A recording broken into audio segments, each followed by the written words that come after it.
Boa tarde, todo mundo. Não sei se vocês conseguem me escutar aqui, mas só para começar as introduções.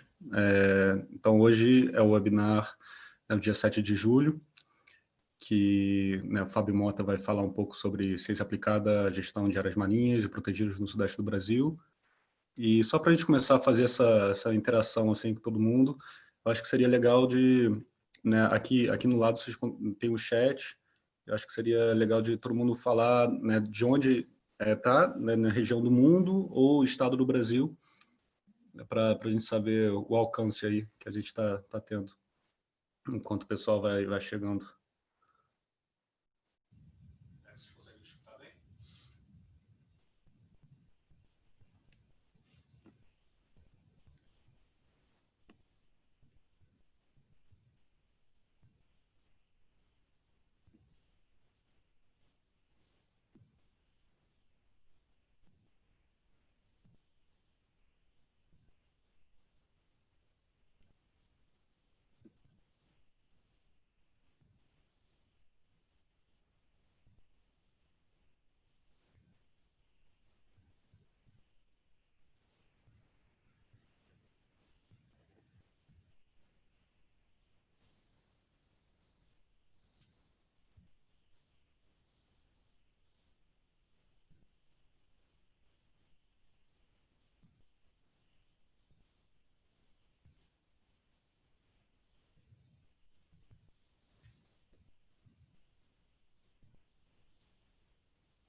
mais uma vez, boa tarde a todo mundo e boa noite para quem está em Portugal também, que eu já vi que tem bastante gente. Meu nome é Guilherme Sansão, eu sou biólogo, tenho mestrado em aquacultura e né, eu tive o prazer de conhecer o pessoal da SOA, né, quando fui fazer meu mestrado aqui na Europa. Né? Então, desde então, eu sou um líder oceano, vim trabalhando, né, tentando ajudar um pouquinho a Eugênia nesse polo, né, de língua portuguesa. E então a gente está, né, fazendo alguns trabalhos. E aí temos essa semana, né, esse Brazil Week que a gente está fazendo aqui para tentar integrar um pouco mais o Brasil, né, nesse polo né, de jovens com atividade no oceano, né, né, para ter um pouco mais de tração e comunicação entre nós. Então, né, para quem chegou agora, eu tinha pedido para todo mundo postar, né, a cidade e país de onde está vindo, para a gente ter uma ideia de onde a gente está alcançando. Até então, o Brasil inteiro já está aí, né, de norte a sul. Portugal também bem forte, bastante presente, então bem legal de ver. Não vi outros países ainda. Por enquanto estamos com Portugal e Brasil.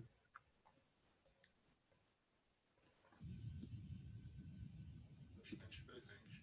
Então né, vamos só manter. Ah, olha só, alguém na Áustria. Vamos só manter um pouco mais essa comunicação, falando de onde é que a gente ia, esperar mais uns 5 minutinhos para todo mundo chegar e, e aí a gente começar o nosso webinar.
Acho que já podemos começar aqui um pouco. De novo, para quem não, né, não pegou o começo, meu nome é Guilherme Sansão, eu sou biólogo, tenho mestrado em agricultura e estou trabalhando, estou tentando ajudar um pouco o pessoal da SOA, e né, eu tenho o grande prazer de ser o moderador hoje desse webinar com o Fábio Mota. Estou trabalhando também em colaboração com a Eugênia Barroca, que é a representante, né, de todos os países de língua portuguesa. Né, já vi que a gente tem bastante gente né, de tudo que é canto. Né, temos Brasil, Portugal, Moçambique, e acho que são os países que eu vi.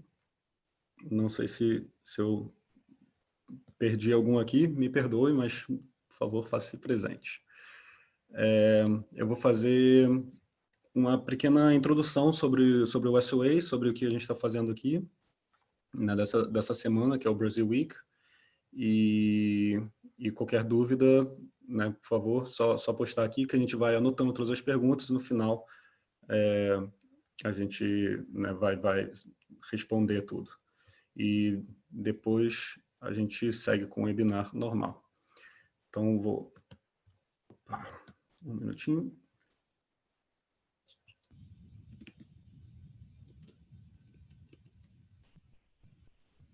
Bom, o SOA é um grupo, né, de jovens líderes, né, com atuação nos oceanos. Né, a ideia, né, desse hub é desenvolver líderes, né, cultivar ideias e acelerar soluções para poder manter um oceano saudável e sustentável. Né? Existem algumas ferramentas, né, utilizadas para isso. Né? A gente tem o programa do Ocean Leadership, que o Brazil Week faz parte disso. Né? E então isso está dentro do Ocean Learning Labs que a gente tem, mas a gente tem outras formas também de fomento. Né? Temos um financiamento de ação local, né, pelo Ocean Solution Microgrants, que é de financiamento para pequenas ações. Todos os anos, junto da Organizações das Nações Unidas, a gente tem uma reunião também que reúne jovens do oceano do mundo inteiro para poder discutir ideias relativas aos oceanos. Esse ano, por causa da situação com o Covid, a gente não tem uma data prevista, mas isso está em stand-by ainda. Né? Temos os Ocean Learning Labs, né, que são esses fóruns de comunicação que a gente está fazendo para tentar interagir mais com as pessoas, e também tem a advocacia, né, pela saúde do oceano pela campanha de Seabed Mining. Né? Isso foi criado também por Rios do Oceano para tentar divulgar mais informação e ação sobre a exploração mineral, né, no fundo do mar. Bom, é uma comunidade global, né? Estamos presentes em 165 países, são 32 hubs que nós temos, né, que são polos de divulgação, né, de comunicação entre jovens de oceano. Bom, nós temos também, além né, dessa comunicação entre os hubs, a gente também tem um acelerador de startups. Né? Isso é um programa 2020, isso a gente tem um período ainda, até dia 3 de agosto, para você poder aplicar para ideias, para poder ter esse grant. Isso, o SOA eles têm um programa super forte de comunicação, e então a gente tem financiamento, tem marketing, tem bastante apoio a startups que estão, né, associadas com o desenvolvimento sustentável dos oceanos. Basicamente, né, a ideia é você fomentar tanto informação entre as pessoas e também gerar um ambiente econômico, né, em termos de financiamento e de comunicação entre as pessoas. Então, na verdade, isso é um polo de oportunidade e de colaboração super forte, né? Pelo SOE eu já conheci muitas pessoas, sou muito grato a esse grupo, e acho que agora é um momento muito bom de interagir mais com as pessoas de língua portuguesa, né? Eu acho que a Eugênia está fazendo um trabalho super forte, Portugal já, né, tem bastante influência, e agora estamos começando a ter um pouco mais de impacto no Brasil, o que é bem legal também. Bom, nós temos conferências mundiais, tem um pacote, né, para oferecer bolsas de estudo para jovens, é, para palestrantes e patrocínios, geral para elevar a marca de certas startups. Existem uma série de empresas que estão associadas também ao SOA e que também facilitam, né, fornecendo mentores, serviços a empreendedores e jovens líderes do oceano, e um fluxo de negócios, né, que são para investir em inovação dos oceanos através do acelerador de startups que a gente tem, que é o Solution Accelerator, ou um fundo de Venture Capital que temos também. Super resumido, esse é o trabalho do SOA. Só para lembrar que, né, as pessoas que participarem em 4 dos webinars dessa semana que a gente tem, desse Brasil Week, vão ter direito a um certificado. Isso é feito automaticamente, né? Assim que você se inscreve em algum webinar desse, isso vai ser analisado no final de semana, então temos isso aí também. E agora eu vou passar a palavra, né, para o nosso palestrante do dia, e não sei se podem me escutar ou não. Calma aí. Fábio, você... Opa, tá me ouvindo? Oi, tudo bem? Bom, o Fábio é doutor, né, biólogo também, e trabalha bastante com a parte né, sustentabilidade, e é doutor e professor adjunto da...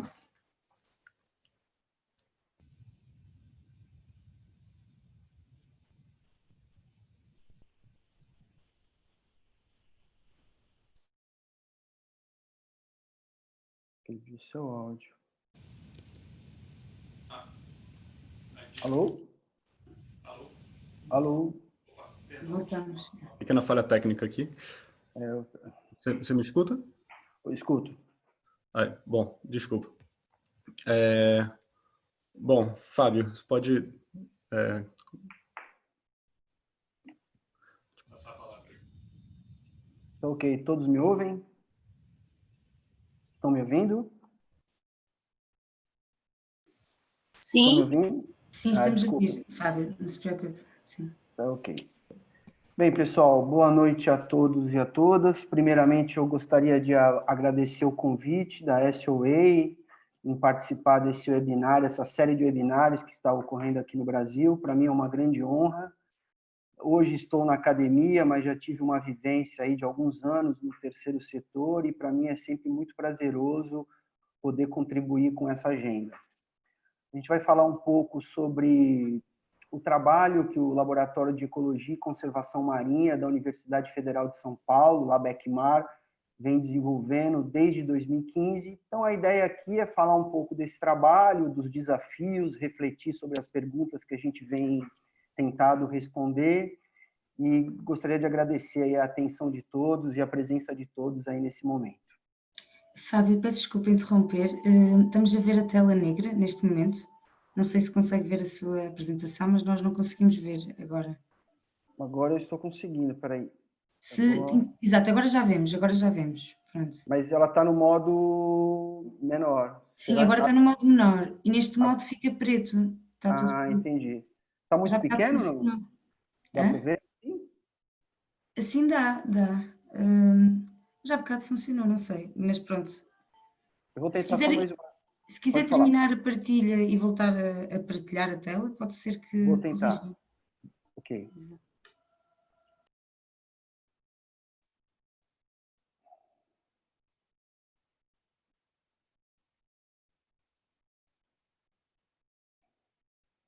Ok, agora, Eugênio?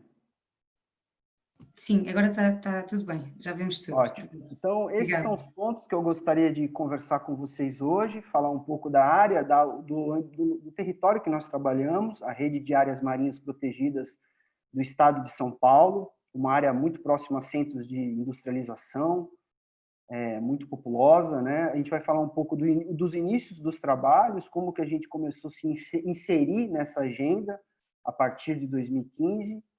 Aí eu faço uma analogia com o poema de Carlos Drummond de Andrade, tinha um recife de coral no meio do caminho, né?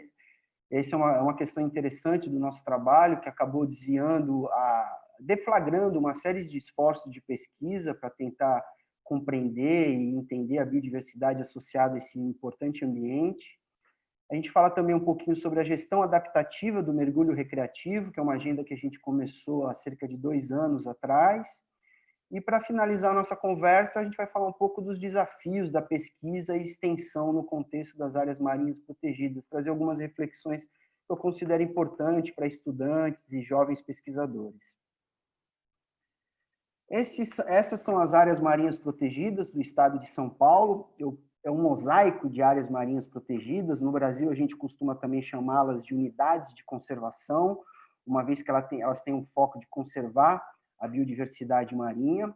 Essa rede ela não é produto de um planejamento sistemático para a conservação, ela foi criada ao longo do tempo. Então, a gente trabalha com desde essas áreas em azul, grandes áreas, são as áreas de múltiplo uso, no Brasil chamada áreas de proteção ambiental, são unidades de uso sustentável, ou seja, ela permite uma série de usos, né? E o objetivo dela é ordenar esses usos. E aí a gente tem em azul, né, a APA Marinha do Litoral Centro, e em roxo a APA Marinha do Litoral Norte. Essas grandes áreas de múltiplo uso, elas estão distribuídas ao longo do litoral de São Paulo. Mais ao norte, em amarelo, a gente tem o arquipélago de Alcatrazes. Então, existem 2 unidades de conservação. As circunferências menores, as marrons, são a estação ecológica, são no-take zones, né? É chamada de estação ecológica dos Tupinambás. E a grande área em amarelo é um refúgio de vida silvestre do arquipélago de Alcatrazes. Mas na região central, aqui em vermelho, um polígono vermelho, vocês vão identificar o Parque Estadual Marinho da Laje de Santos, e no seu entorno uma área de exclusão de pesca, que ela foi criada via a gestão das APAs marinhas, e hoje, recentemente, ao final de 2018, ela virou uma zona de amortecimento, onde a pesca também é proibida. Mais ao sul, ali, a gente tem pequenas ilhas ali, aqui nessa região aqui bem ao sul do estado de São Paulo, ao sul do centro, vamos dizer assim, ao centro, ainda é na região central, a gente tem pequenos conjuntos de ilhas chamadas de estações ecológicas dos Tupiniquins. Chama atenção para mais um elemento insular, a Ilha da Queimada Grande, que a gente vai falar um pouco depois para vocês, que ela é uma área, ela está dentro da área de múltiplo uso dessa grande APA. Você tem nessas áreas uma riqueza de vida, vários atributos que são importantes para a conservação. Muitas dessas áreas possuem endemismos nas suas regiões, nas suas áreas insulares, né, na parte terrestre, emersa dessas ilhas. Na área marinha, você tem a presença de espécies ameaçadas, espécies endêmicas. Em geral, essas ilhas são áreas importantes para o repouso de tartarugas marinhas. Espécies de raias visitam essas áreas durante algumas épocas do ano, então a gente tem uma série de atributos que podem ser conservados nessas áreas. Outro aspecto importante de falar dessas áreas é que elas têm contextos de gestão totalmente diferentes. Então, temos áreas que foram criadas na década de 80, como a Estação Ecológica dos Tupinambás, aqui. Depois de 10 anos, foi criado o Parque Estadual Marinho da Laje de Santos, e os instrumentos de gestão foram sendo implantados depois de 20 anos, né? Então, o plano de manejo, por exemplo, do Parque Estadual Marinho da Laje de Santos, ele foi finalizado em 2018. Então, o contexto de gestão dessas áreas é bastante diverso. E por que eu dou ênfase a essa questão? Porque é com isso que a gente trabalha, com esse desafio de lidar com diferentes contextos de gestão e diferentes regimes de manejo também, que a gente vai encontrar nesse mosaico. Nosso primeiro trabalho, a nossa jornada de trabalho começa em 2014, a gente captou esse grant junto à Fundação SOS Mata Atlântica, E a nossa primeira pergunta que a gente queria responder é: será que essas áreas vêm cumprindo os papéis para os quais elas foram criadas? Como que está o grau de efetividade dessas 3 áreas? Então, a gente começou nosso trabalho na Estação Ecológica dos Tupinambás, ali na região de Alcatrazes, no Parque Estadual Marinho da Laje de Santos e naquelas ilhinhas menores, na Ilha da Queimada Pequena. E aí a gente lançou mão de 2 tipos de indicadores gerenciais, que estão muito relacionados ao processo de gestão da área, e indicadores biológicos. Aqui, no caso, a gente usou a biomassa de peixes nessas áreas. Um aspecto importante quando a gente fala de efetividade de áreas marinhas protegidas é lembrar que, muitas vezes, o efeito da proteção ele é perseguido pela gestão da unidade. Só que, quando a gente fala em efetividade da área, a gente tem que pensar qual o objetivo para o qual ela foi criada. Então, no caso da Laje de Santos, que ela se propõe a receber visitante, para ela ser uma área efetiva, é importante que ela entregue para a sociedade uma boa experiência para os seus visitantes. Então, o efeito da proteção está dentro da efetividade, mas quando a gente fala em efetividade, a gente tem que estar levando a cabo assim, o que de fato a unidade, para que de fato, quais objetivos a unidade foi criada. Então, aqui é uma das perguntas que a gente tentou responder com esse trabalho, fazer essa primeira imersão. Esse projeto ele tinha um componente de extensão muito forte, de troca com os atores sociais, no caso, os membros dos conselhos gestores, que são um dos instrumentos de gestão que ocorrem nessas ilhas. Então, nossa primeira pergunta foi: será qual é a percepção que os conselheiros tinham sobre a efetividade de gestão e qual é a percepção que os gestores tinham sobre a efetividade dessas áreas? A gente, para fazer essa análise, a gente usou um scorecard, que é um sistema de pontuação. A gente aplicou um questionário em que ele perseguia várias dessas questões que estão alocadas aqui. Então, a gente tinha 24 questões para o parque e 24 questões para as estações ecológicas. E essas questões, elas abrangiam diferentes pontos do processo de gestão. Esse questionário ele foi aplicado entre 2015 e 2016, e acho que, para um exemplo muito claro, se a gente falar de processo, então, qual uma pergunta que tinha na variável processo? Por exemplo, desde um cenário sem nenhuma efetividade, imagine uma unidade de conservação que ela não tenha o conselho gestor, então ela ganhou uma nota 0. Mas se ela tinha um conselho gestor formado, uma boa representação e uma alta participação dos seus membros, ela ganhou uma nota 3. Então, você tinha uma nota máxima, uma nota alcançável, que foi alcançada pelo questionário, você dividia essa nota que foi alcançada pela nota total de efetividade, multiplicava por 100 e você tinha uma porcentagem de efetividade em relação ao ideal. Então, a gente usou uma escala bastante simples, que era de até 40%, a gente considerou uma baixa efetividade, entre 40% e 60%, uma média efetividade, e acima de 60%, uma alta efetividade de gestão, perguntando, né, todos esses aspectos aí que foram apresentados para vocês. Como a gente queria fazer esse primeiro contato com os atores sociais, em vez de a gente aplicar o questionário apenas para os gestores, a gente foi entrevistar os conselheiros. E aí foi importante, porque quando a gente foi apresentar o nosso projeto, a gente deflagrou uma roda de conversa e discutiu qual a importância de se avaliar a efetividade de gestão de uma área. Qual a importância do papel de um conselheiro em ajudar os gestores na busca por essa efetividade de gestão. Então, a gente aproveitou esse momento para deflagrar uma discussão que a gente considerava importante. A gente aplicou esse questionário em 58 membros, isso deu em torno de 60% da representatividade das instituições em cada um desses conselhos, e depois a gente voltou lá para apresentar esses resultados. Então, aqui um resultado geral dessa pesquisa. Em verde, a gente tem a percepção dos gestores, e em rosa claro, a gente tem a percepção dos membros dos conselhos. O que vocês percebem de uma forma geral? De uma forma geral, os conselhos têm uma percepção muito mais positiva sobre a efetividade de gestão. Se a gente olhar aqui para Tupinambás, né, aqui e Laje de Santos, as diferenças entre essas duas percepções foram significativas.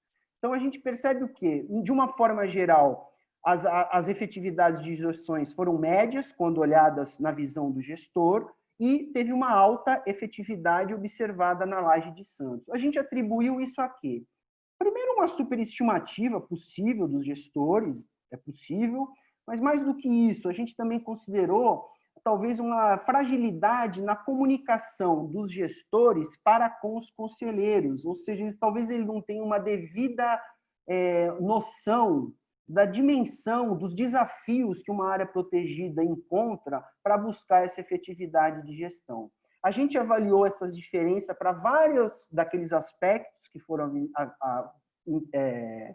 estudados no questionário, mas aqui eu trouxe para vocês só uma visão geral. E foi interessante porque esse trabalho nos deu a chance de explorar várias questões e conversando com gestores, conversando com os conselheiros e destacar a importância de você fazer monitoramentos sistemáticos, periódicos da efetividade de gestão. Então, esse projeto ele tinha um papel muito grande de extensão, né, de provocar uma discussão nesse conselho.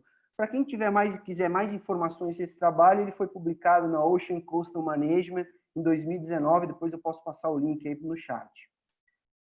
Uma outra abordagem foram os indicadores biológicos. A gente mergulhou em cada uma dessas áreas para saber como é que estava a quantidade dos peixes, a biomassa dos peixes. E, de certa forma, houve uma convergência dos dados, os indicadores gerenciais com os indicadores biológicos. A gente encontrou uma maior biomassa de peixes no Parque Estadual Marinho da Laje de Santos e uma menor a biomassa de peixes em Alcatrazes e uma menor ainda, né, com diferenças significativas, na Ilha da Queimada Grande. A Ilha da Queimada Grande aqui ela foi utilizada como uma área sem proteção.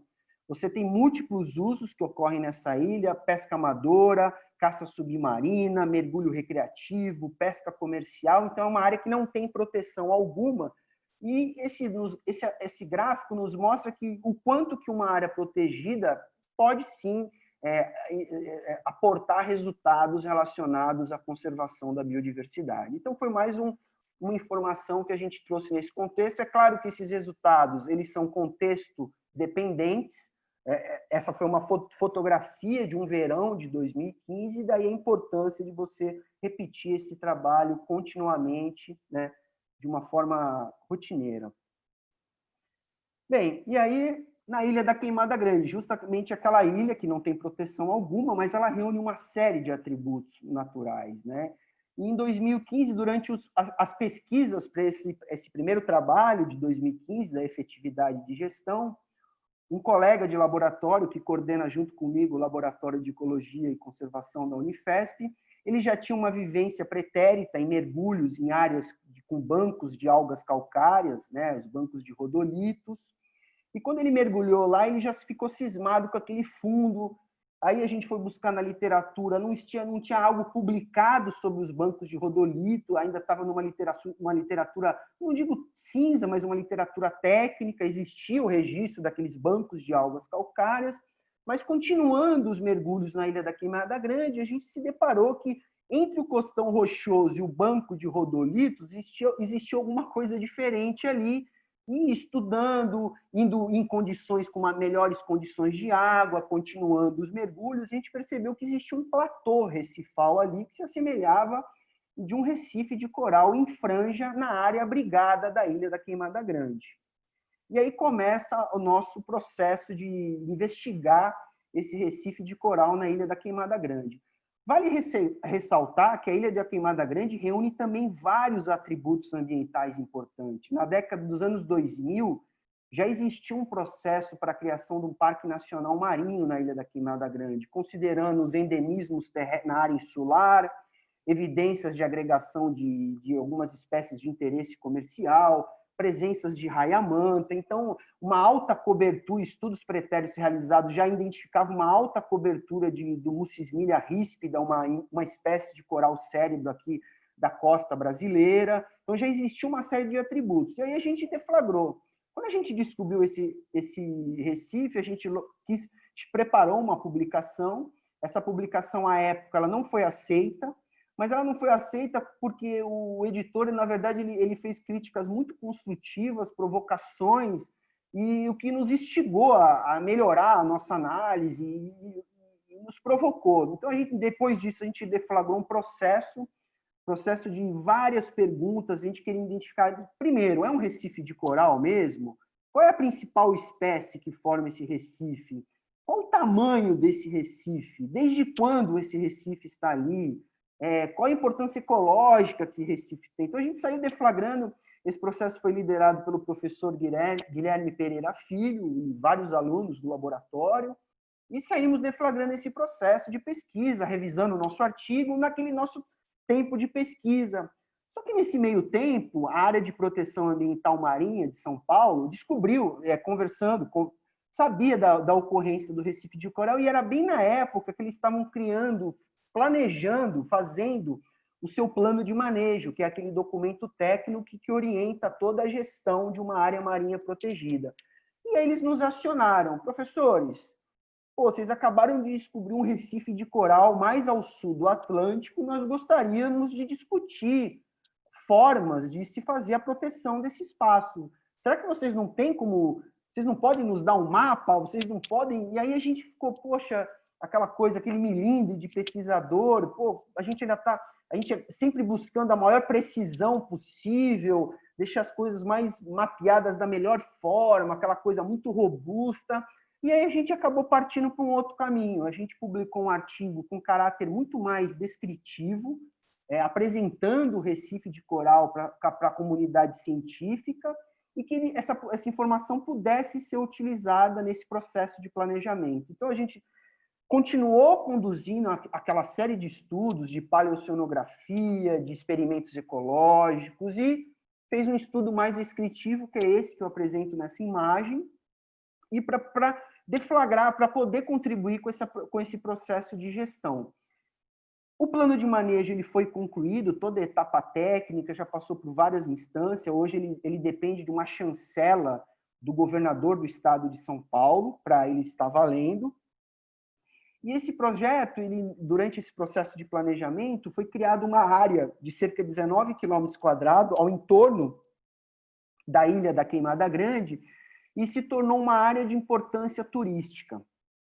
E aí a gente também fez uma provocação à Fundação Florestal, que é o órgão do Estado responsável pela gestão das áreas marinhas protegidas estaduais. Estava mais do que na hora que, em vez de criar uma nova área de proteção integral, considerando que essa área possui múltiplos usos e usos históricos, né? A pesca amadora, a caça sub, a gente entendia que era uma oportunidade de a gestão inovar nessa área e se fazer gestão via a área de proteção ambiental marinha, e não só criar uma área de proteção integral e excluir totalmente os usuários, mas trazer esses usuários para eles serem protagonistas desse processo. Então, se criou essa área de importância turística e existe uma demanda de se fazer um plano de ordenamento turístico nessa área. Como a gente gosta de contribuir com esse tipo de agenda, a gente deflagrou um novo projeto para fazer o mapeamento desses usos, onde eles ocorrem ao entorno da ilha, e identificar a intensidade desses usos para poder contribuir com subsídios para elaboração do plano de ordenamento turístico. Então, a gente vem entrevistando pescadores amadores, caçadores subaquáticos, mergulhadores recreativos, e estamos numa fase de concluir esse estudo e validá-los junto a uma oficina com esses diferentes atores. Então, é uma missão aí que a gente se encampou em fazer, e estamos aí deflagrando esse processo para avançar nessa agenda também. E retomando, isso foi um zoom, né, que eu dei no trabalho na Ilha da Queimada Grande, e nas outras ilhas, naquele mesmo ano que a gente fez o trabalho no verão de 2015, no final daquele ano a gente se impôs um novo desafio. Vamos tentar fazer um monitoramento de longo prazo de algumas dessas áreas, e vamos iniciar pelo arquipélago de Alcatrazes, né? Esse arquipélago, em 2016, existiu uma estação ecológica criada na década de 80. Em 2016 foi criado um refúgio de vida silvestre, uma área de quase 70 mil hectares, e a gente deflagrou um processo de instalar parcelas fixas para fazer foto quadrado. A gente vai lá, instalou, então toda vez que a gente coloca essa estrutura de quadrado aqui, a gente tira uma foto no mesmo local e a gente consegue acompanhar ao longo do tempo as variações dos organismos que estão bentônicos, né, que estão associados a esse recife rochoso ao longo do tempo. Isso foi um baita desafio, porque a gente passou 4 dias furando rocha da ilha para fixar parabolts, uma espécie de uns parafusos, onde a gente pode fixar essas parcelas e visitar a ilha periodicamente e fazer foto dos mesmos locais. Então, isso foi um baita desafio. Hoje, a gente já fez mais de 9 campanhas na ilha de Alcatrazes, temos aí um banco de mais de 6.000 imagens, em que a gente tem envolvido alunos de graduação, pós-graduação, na análise dos padrões espaciais e temporais da comunidade bentônica que vive associados aos recifes rochosos da ilha de Alcatrazes. Consorciado a isso, a gente também faz campanhas de monitoramento de censos visuais. Então, a gente mergulha nessas áreas, delimita um cilindro imaginário e faz uma lista, conta peixes, classifica isso em diferentes classes de tamanho, para a gente avaliar métricas como a riqueza de espécies, a densidade de peixes, a biomassa, e temos também realizado campanhas periódicas, aí já temos mais aí de 10 campanhas realizadas em Alcatrazes, com esse objetivo de ter uma série de longo prazo. Aqui alguns resultados ainda em caráter exploratório, isso aqui foi uma exploração da biomassa dos diferentes grupos tróficos de peixes ao longo de diferentes pontos da ilha de Alcatrazes, que a gente vem reunindo, só para vocês terem uma ideia de como esses dados são analisados, né? Eles vêm sendo utilizados por uma série de projetos, de pesquisas de alunos. Aqui o início da nossa série histórica, né? A gente sabe o desafio que é obter séries históricas de informações para áreas marinhas protegidas. Então, aqui só o início da nossa série histórica. Vocês percebem que a gente não conseguiu monitorá-las ao longo do tempo. Então, a gente tem aqui 3 verões entre 2015 e 2019. Isso é uma curiosidade.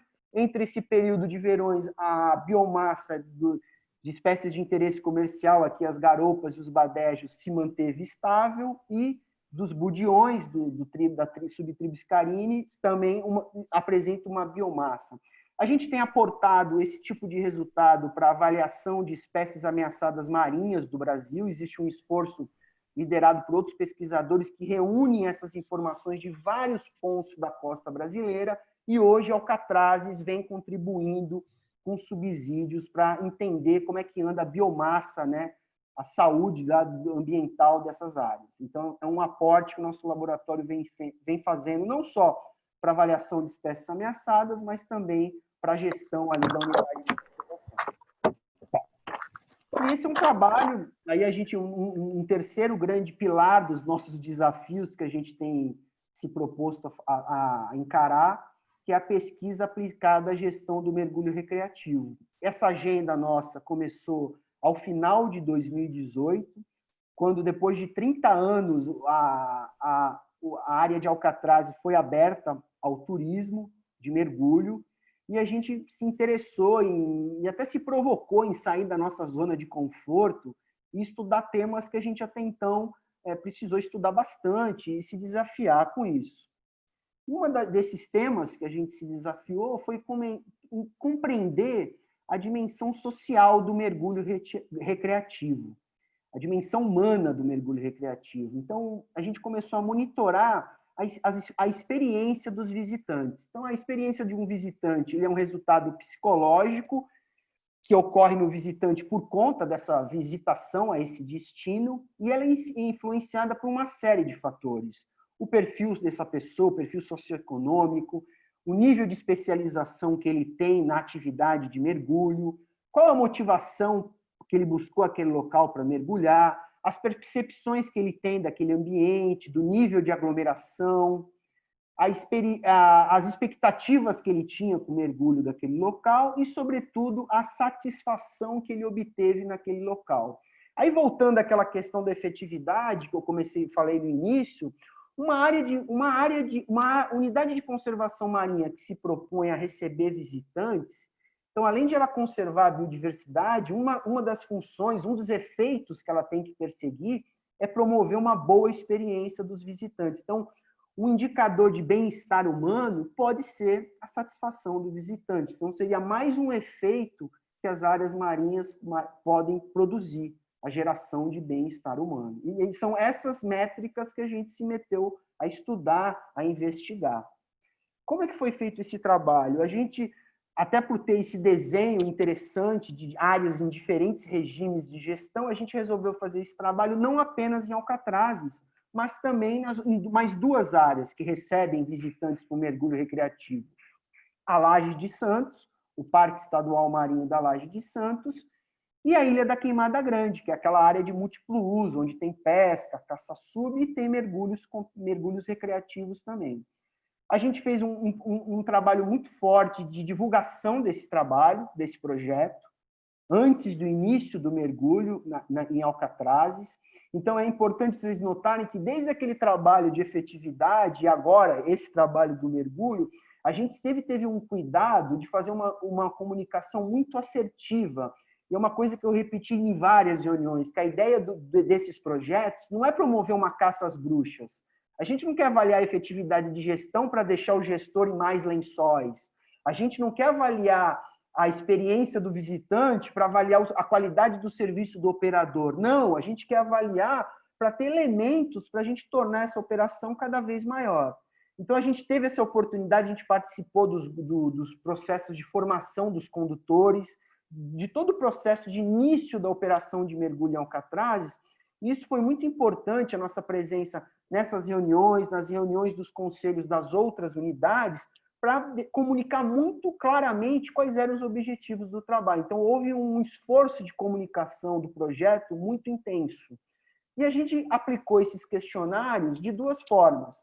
Uma forma mais proativa, em que o mergulhador podia chegar no barco, acessar o QR Code do projeto e responder o questionário após a atividade de mergulho.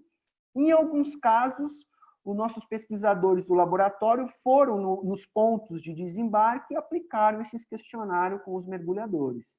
Então, durante esse período aí de 2019, entre 2018 e 2019, a gente aplicou cerca de 500 questionários em 3 unidades de conservação marinhas diferentes. Vou aproveitar alguns resultados gerais para vocês, né? Então, aqui um aspecto importante, que tem um impacto direto na satisfação dos visitantes, que é a motivação. Então, a gente perguntava quais eram os principais motivos que levaram você a mergulhar naquela área protegida.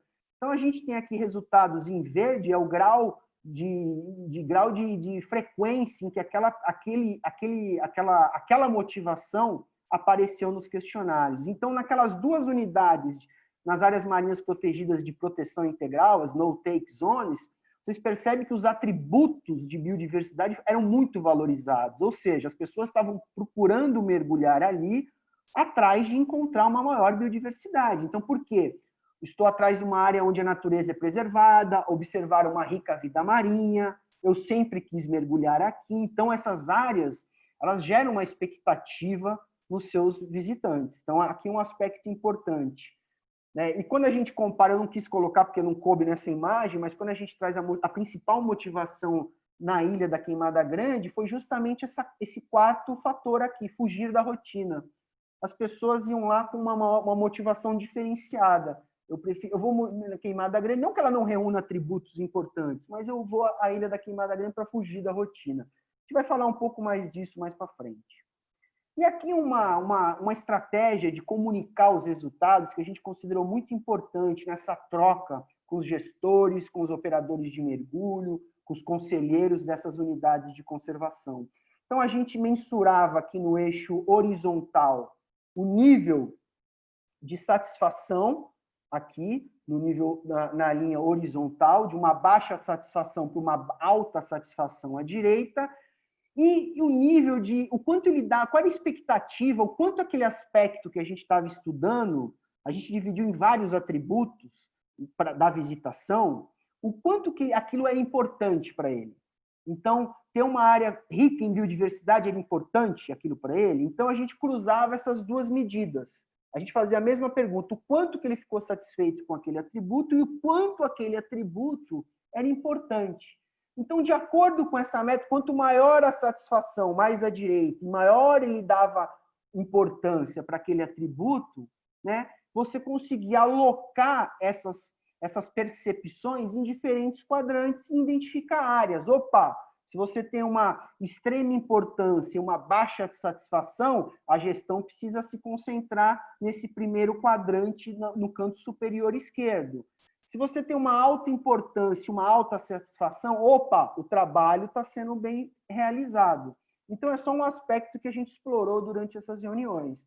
Então, aqui um resultado em 2 momentos, né, do trabalho, né, em que vocês percebam aqui onde era importante se concentrar todos os aspectos relacionados ao ambiente, ou seja, a gestão tinha pouco a contribuir, mas o número 6 aqui, que era técnicas de baixo impacto, isso a gestão podia fazer algum tipo de intervenção.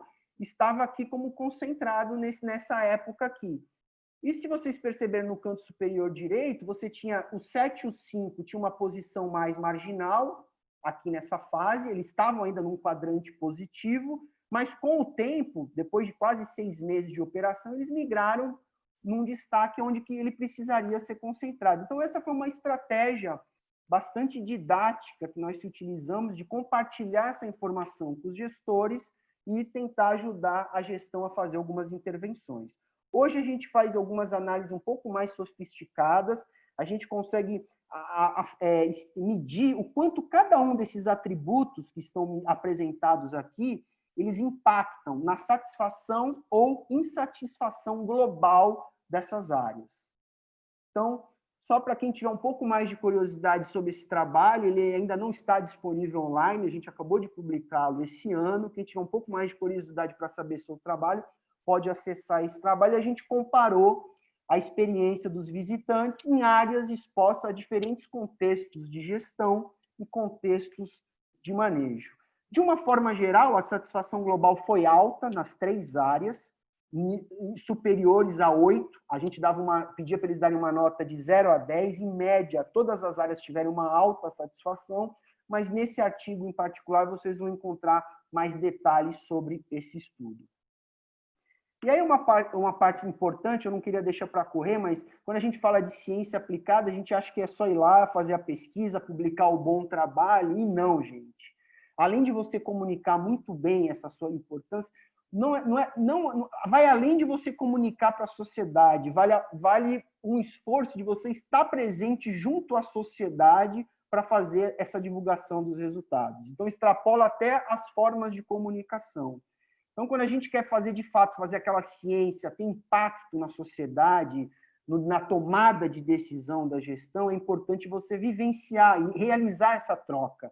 Então, aqui nesse último slide, que eu considero muito importante, eu fiz um compilado de todos os compromissos que a gente teve entre 2018 até 2020, antes da pandemia, foram quase 50 eventos públicos, entre reuniões técnicas, reuniões com os operadores. Em todos esses momentos, a gente compartilhou resultados das nossas pesquisas, ou melhor, na maior parte deles. Vocês destaquem aqui as reuniões do plano de manejo, então, tanto na reunião do plano de manejo da APA, no plano de uso público do Parque Estadual Marinho de Laje de Santos, a gente levou lá o nosso trabalho e compartilhou. Outro aspecto importante, que acho que é uma provocação, e acho que eu deixo como reflexão para jovens pesquisadores, que de forma alguma a gente chega lá com acha que os nossos resultados estão totalmente validados. Então, a gente tem muita humildade de chegar e provocar uma discussão, e a participação nesses fóruns, nesses colegiados, ela é de suma importância, ela gera muito aprendizado. Então, é uma forma de você qualificar a discussão, mas também revisitar suas informações. Então, acaba ocorrendo uma troca de conhecimento muito grande nesse processo. Então, eu queria dizer, o recado final que eu gostaria de deixar é a importância de você disseminar esses resultados, estar presente em reuniões dos conselhos, estar presente, envidar esforços robustos para compartilhar os seus resultados. Ok? Então, talvez eu exploraria um pouco mais essa imagem, mas eu deixo para as questões para a gente não se ater. Só para finalizar, gostaria de agradecer a todos aos órgãos que são gestores dessas áreas protegidas, o ICMBio, o Instituto ICMBio Alcatrazes, a Fundação Florestal, todas as equipes de gestão. Destacar também o apoio que nós recebemos de outros pesquisadores, a Universidade Federal do Rio de Janeiro, a Federal Rural do Rio de Janeiro, a Federal do ABC, a Unesp de Registro e de São Vicente. São grupos de pesquisadores que colaboram com os programas de monitoramento liderados pelo LabECMAR. Agradecer também aos órgãos de financiamento, a FAPESP, o CNPq, ao Instituto Linha d'Água, que é uma ONG aqui do Brasil, que vem acreditando na importância de se fazer monitoramento de longo prazo de áreas marinhas protegidas, e a Fundação SOS Mata Atlântica, que apoiou nossa primeira imersão nesse estudo da experiência dos visitantes e aquele primeiro trabalho da efetividade de gestão. Gostaria também de agradecer a toda a equipe do laboratório, os pesquisadores, os alunos de graduação, de pós-graduação, aos nossos colegas pesquisadores de pós-doutorado, destaco aí a presença do doutor Vinícius Giglio, que veio agregar bastante a equipe, mas, enfim, agradecer de forma geral a todos os colaboradores do LabECMAR, deixar um destaque aqui para essa pequena pesquisadora aqui, que é uma das minhas musas inspiradoras, a minha filha. E é isso, gente. Muito obrigado pelo convite. Fico aberto aí a discussões. Lamento por ter avançado em 2 minutos aí o tempo que foi me disponibilizado aí. E muito obrigado a todos pela atenção. Eu que agradeço em nome de toda a SOA, acho que posso falar em todos os participantes aqui desse webinar.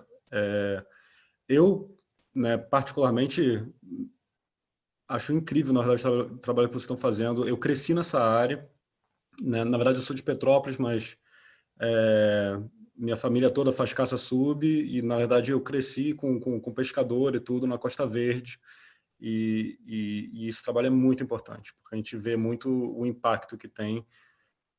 Bom, eu vi os peixes sumindo do oceano, né? Eu vi coisas assim, então é muito legal ver gente atuando nessa área. Nós temos algumas perguntinhas aqui para você. Joyce dos Santos te perguntou se existe um levantamento e monitoramento das espécies bentônicas das áreas de conservação em que você estava trabalhando. A gente tem feito monitoramento via foto quadrado, né? Então, a gente tem monitorado as imagens de cobertura. Então, a gente tem acompanhado. É claro que, dependendo do grau de identificação que você precisa ter em alguns casos, né? Depende da pergunta que você quer. A pergunta que a gente acaba usando o Bentos muito porque a gente associa com o estudo dos peixes também. Então, a gente pega a cobertura bentônica, a complexidade do relevo marinho, uma série de outras variáveis que a gente associa com a comunidade dos peixes. Então, a gente, sim, vem fazendo o monitoramento da comunidade bentônica usando o método de foto quadrado. Janaína Machado disse que também é condutora sub de alcatrazes e que ela vê os mergulhadores responderem os questionários com bastante satisfação e boa vontade após a prática dos mergulhos. Legal saber que tem o pessoal de Alcatraz aí participando. Que bom que vocês estão por aí, muito legal. E Milena Ramires também perguntou: a opinião e participação dos usuários dos recursos naturais em ambientes é extremamente importante para a conservação. Então, mais um feedback positivo aí. Legal. Mais alguém tem alguma pergunta? Se alguém tiver alguma pergunta e quiser fazer a pergunta diretamente, pode também.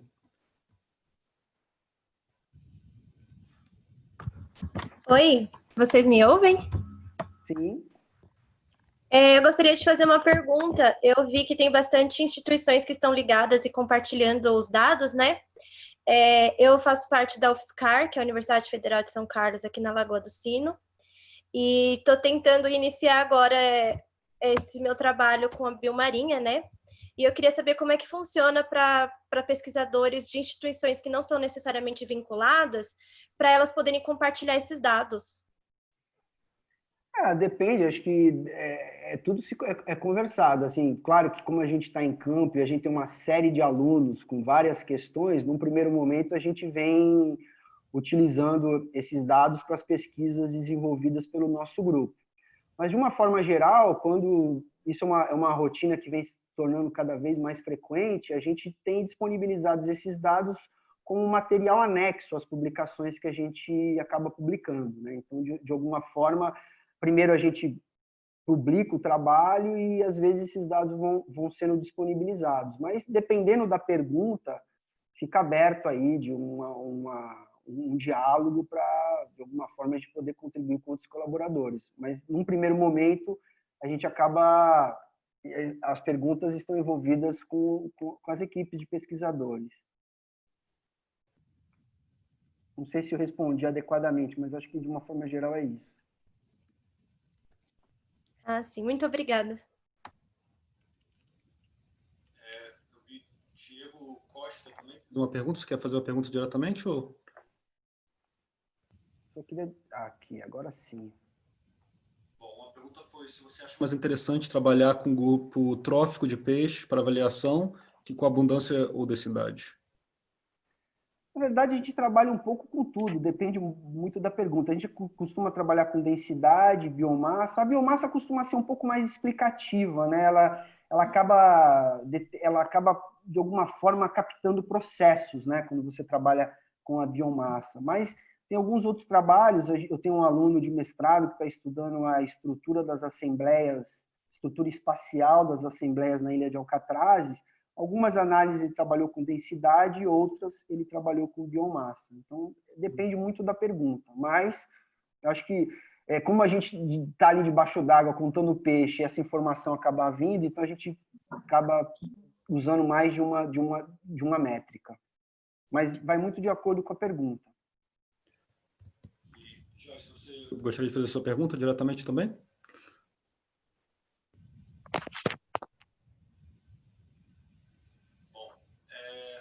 A pergunta foi, Jorge trabalhou com corais e por isso tem dúvidas. Você comentou sobre Muscimila híspida, que é importantíssima, endêmica, se há dentro dessas áreas protegidas a competição com espécies exóticas invasoras, como tubastreia e o coral-sol. E Sim, se há investigação dados sobre o branqueamento da mesma. Qual é o nome dela mesmo que perguntou? Joyce, um momento aqui. Perdão. Não, tudo bem. Não, eu estou com um probleminha técnico. Bem, vou aqui. responder para ela, sem problemas. A gente tem problemas, sim, com relação a corais invasores, sobretudo na região de Alcatrazes e na Laje de Santos. Então, curiosamente, nas duas unidades de proteção integral, onde existem aí os maiores desafios para lidar com a questão do coral-sol, existem pesquisadores envolvidos aí com diferentes linhas de pesquisas estudando até formas alternativas para fazer a retirada do coral-sol. Nas duas unidades tem ocorrido campanhas para retirada de coral-sol. E na Queimada Grande, por incrível que pareça, que é uma área aberta, você tem pouquíssimo, são registros tem muito menos coral-sol. A gente quase não vê coral-sol, apenas num recife artificial. Na verdade, é um naufrágio que tem um pouco de coral-sol. E com relação ao branqueamento, sim, as áreas estão, de tempos em tempos, elas sofrem com essas intempéries climáticas, mas saiu um estudo recente de pesquisadores aqui de São Paulo, usando Alcatrazes como uma das áreas, e a mortalidade foi baixíssima. De fato, ocorre o efeito do branqueamento, mas as colônias são bastante resilientes e não chegam...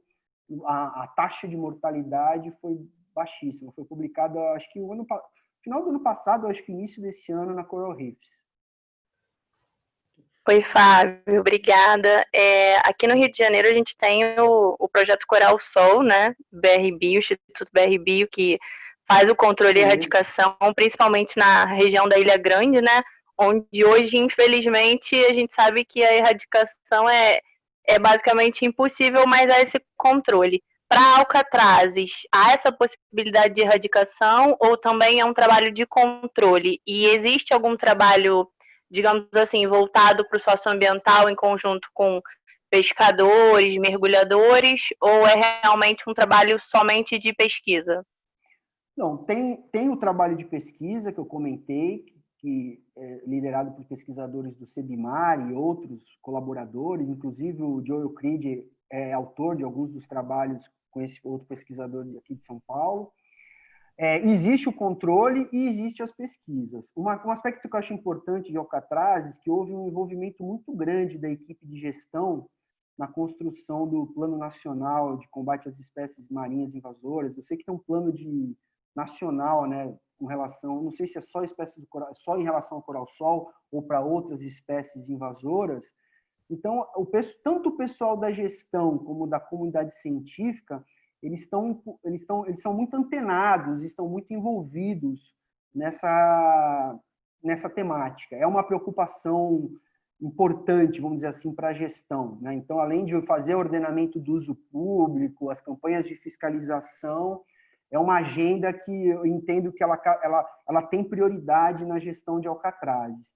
Agora, quando você falou esse trabalho mais social, eu sei que essas campanhas de controle é feita por voluntários, então, alguns mergulhadores com algumas aptidões, eles recrutam voluntários, e, de certa forma, eu acredito que essas pessoas acabam, de alguma forma, sendo multiplicadores, né, por participar desse trabalho. Mas, enfim, assim, um trabalho social, assim, eu não sei em que grau que você estaria falando, mas, sim, assim, tanto para a pesquisa como para o controle e a atenção que a gestão dá para essa problemática, eu considero que Alcatrazes é um local bastante preocupado com isso. A Laje de Santos também. Ela tem feito campanhas de controle, a gente sabe, como você bem colocou, a situação às vezes perde, assim, realmente você vai às vezes fazer um mergulho e você vê uma área totalmente tomada por coral-sol. Mas, sim, existe uma preocupação, um investimento de pessoal aí grande na região aqui, sim. Perfeito, obrigada. Imagina. Bom, gente, eu acho que está chegando aqui no final do nosso webinar. Gostaria de te agradecer muito, Fábio. Foi um prazer. Vamos deixar o teu e-mail aqui de contato para quem quiser te contactar, se tudo bem.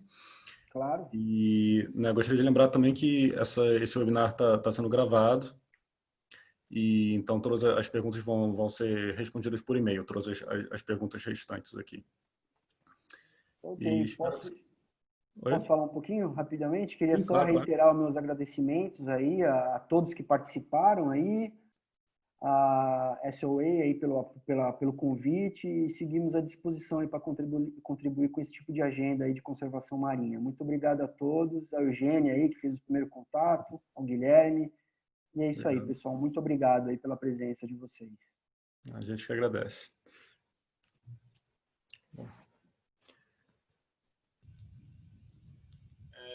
Bom, só uma palavra final aqui do SOA, não sei se todo mundo está sabendo, mas o SOA também tem um hub de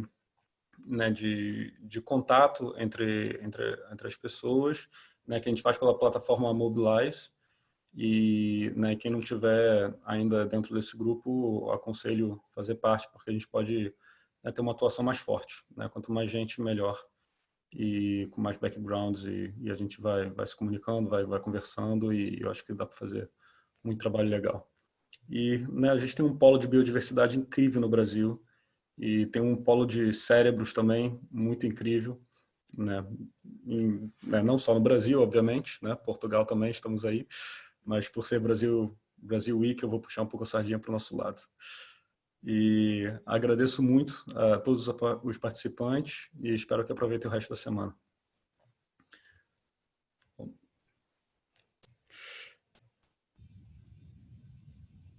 obrigado, Fábio. Muito obrigado Valeu. Eu tô dando uma olhadinha pela palestra.